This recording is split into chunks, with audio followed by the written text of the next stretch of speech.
some brands are legendary. In every category, someone sets the standard, and some of them even have raving fans.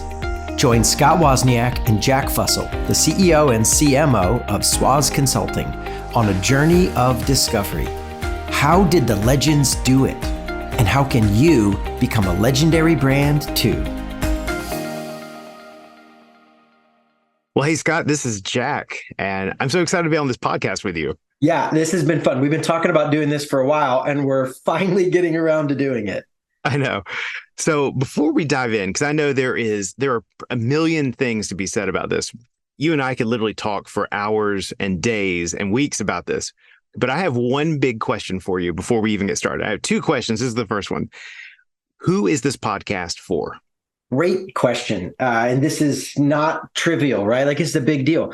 This is for leaders who dream of greatness. I think you and I both have worked in a lot of different settings, right? But man, I think what gets me excited, I know, we've talked about this a bunch. It's not just, hey, I want to survive. I just want to make it. There's a need for when you're crisis to figure stuff out, and we might be able to help with that. But man, what gets me excited and what I want to talk about is how do you become a legend, right? Not just I'm okay. I want to be one of the ones that everyone in my space talks about. Like, oh, I want to be the this of that category, right? I'm going to be the Apple of this. I'm going to be the Uber of that. I'm going to be the Chick-fil-A of this. I want to be that brand where in my zone, everyone says, oh, they define what excellence means. They have the raving fans.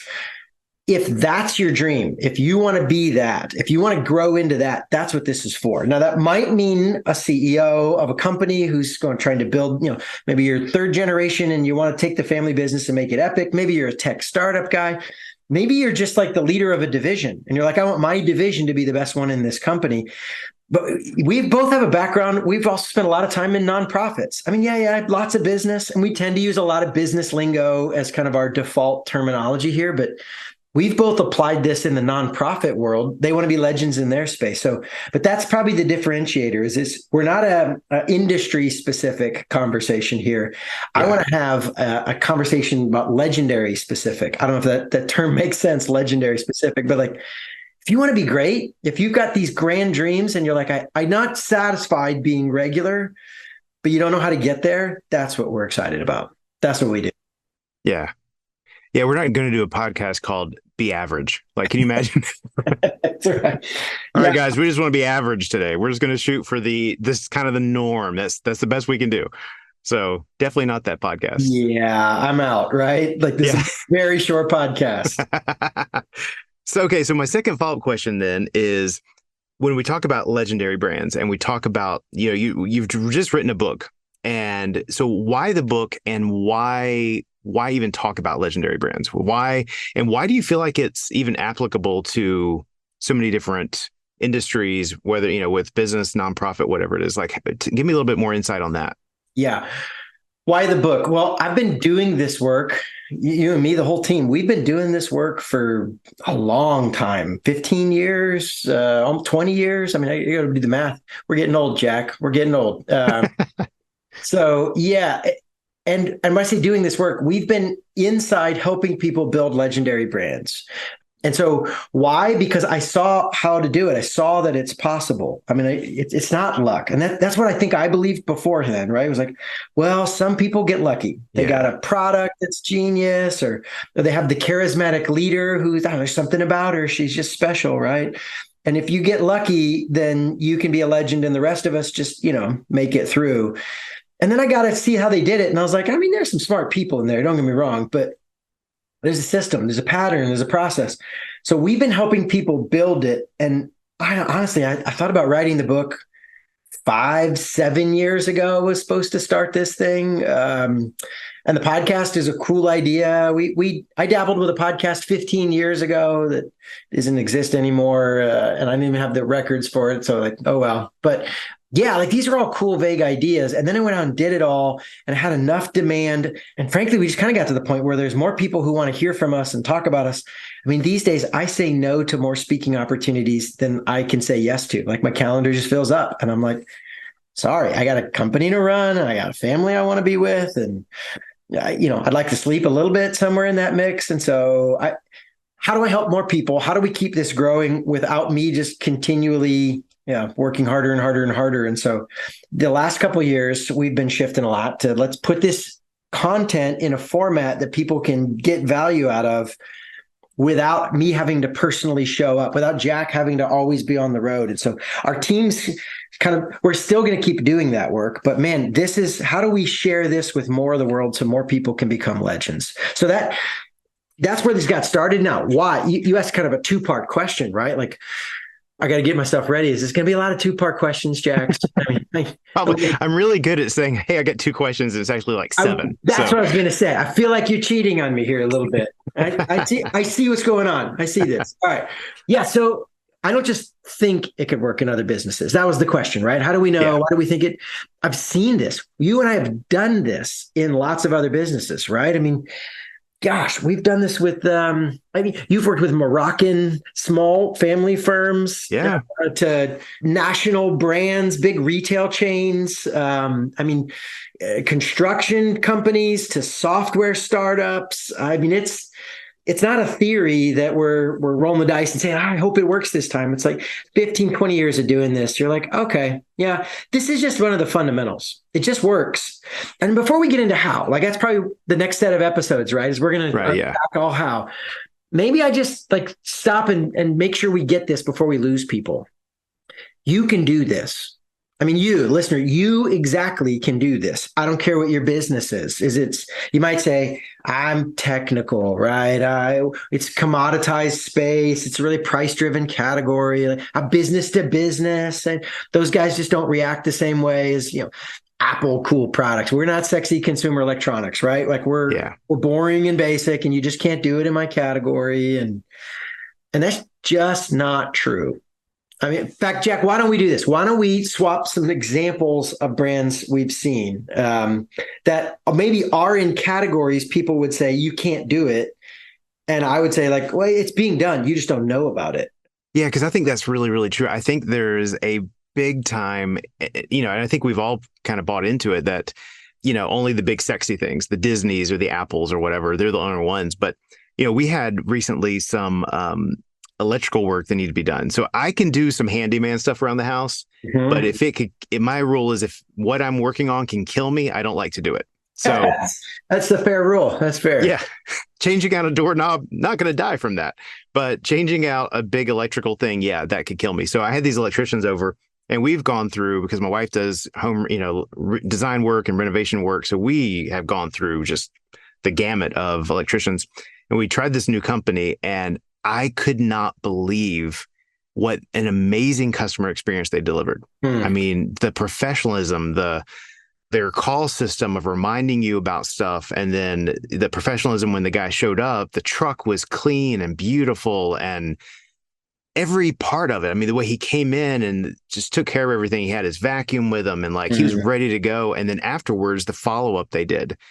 Just the amount of it. And this was not, electricity, no, that's not the sexiest of industries in the world. And it's not necessarily known, but this is what I think is cool about it. And this is where I think actually people in the quote unquote non-sexy industries have the advantage, because in the retail world, everyone's trying to create an experience. In a lot of these categories, if anyone will even try, they will be legendary. And there's no competition. No one else is even trying. Yes, the bar's low and nobody else is even. It's not like you got to be better than them. Just even give it an effort. You know what that makes me think of is Buc-ee's. So what I'm talking around, if you don't know Buc-ee's, let me just tell you, if you were going to pick a category and say you just can't do it, you'd pick this industry, right? The product's a pure commodity, literally. There's no differentiation. It's a necessary evil. Nobody enjoys it, but we're kind of forced to do it. And for those of you who don't know, Buc-ee's is a gas station, like a convenience store, truck stop. And, nobody's excited about going to Exxon, right? Off exit 46 somewhere, right? I mean, it's not. Yes, they're in the middle of nowhere, and they tend to be out in the edges, not in the big cities. But Buc-ee's has crazy raving fans. Like, guys, if you've not encountered a Buc-ee's, you're probably underestimating what people go nuts for a gas station. So you got to Google it and just see. It's BUC-EE''S. So look up Buc-ee's like that. And it's crazy. People like drive an hour out of their way. They buy hats, mugs, t-shirts. I know families who do just like Saturday day trips to go hang out at Buc-ee's, literally. Like the one north of Atlanta where both of us live here. I won't name them because I don't want to embarrass them, but there's a family of mutual friends we both know that take their kids out there. I'm like, hey, let's go play at Buc-ee's for the day. It's crazy, man.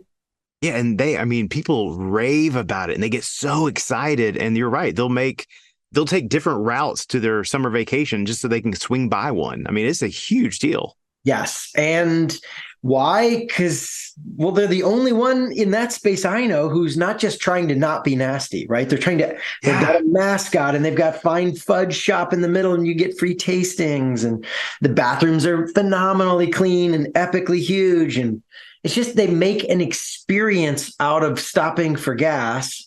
And this is the thing. I think if they were, I love your point. The reason I'm bringing up Buc-ee's, if they were just a normal retail store, we'd be like, yeah, they're good. They're good. Why do people go nuts? Because they're in the gas station mental category. And in that category, everything else is so bad that Buc-ee's like basic retail 101, which they do with excellence. I'm a big Buc-ee's fan, but they're not doing different things than everyone else is doing in retail. They're just the only ones doing it in gas station land. And so people go crazy for them. Yeah. Yeah. I love brands like this that redefine. It's like they steal from another category, bring it in, and then they just dominate. I mean, no one can even compete. There's literally no one competing against them right now. Yeah. Yeah. No, it's true. It's true. Now, they also have leveraged that to get bigger and bigger. Their locations are massive. So they're creating a long-term differentiator. I mean, the one here in Atlanta, I think, has got 120 pumps, maybe 100. It's nuts. It's not a. But they don't have it easy either, because exit 47, for example, where everything is, they can't find a piece of land, so they've got to be on exit 46. So if people don't come to them, they don't come to them. Yeah. My favorite Buc-ee's road sign, right outside my house. Like when we get on the interstate to go to the airport, we see this sign and it says, "Next Buc-ee's 88 miles. You can hold it." It's so good, man. That's awesome. Because they're not wrong, right? It's like, cross your legs. I'm not stopping. We're not going anywhere else. Because I want to go to the jerky bar today. We're going to get some jerky. Thank you. Their wall of jerky is legit. Like, it is massive. Yeah. Yeah. So guys, if Buc-ee's can do this, if an electrical contractor can do this, you can do this. This is not magic. It's not about your product. In fact, to Jack's point, if you're in an industry with a less sexy product, commoditized, you might have a better opportunity than people out on the edge. Apple, we both have a lot of Apple products, right? We're doing a lot of market research, air quotes here. We're paying way too much for Apple. And I will tell you, Apple actually has it hardest because everybody is chasing them with the coolest, newest product. And if Apple doesn't Apple cranks out new products every year. And many years people are like, it's only a little bit better than everything that's ever been done before, right? Like, it's a high bar they have to clear every year.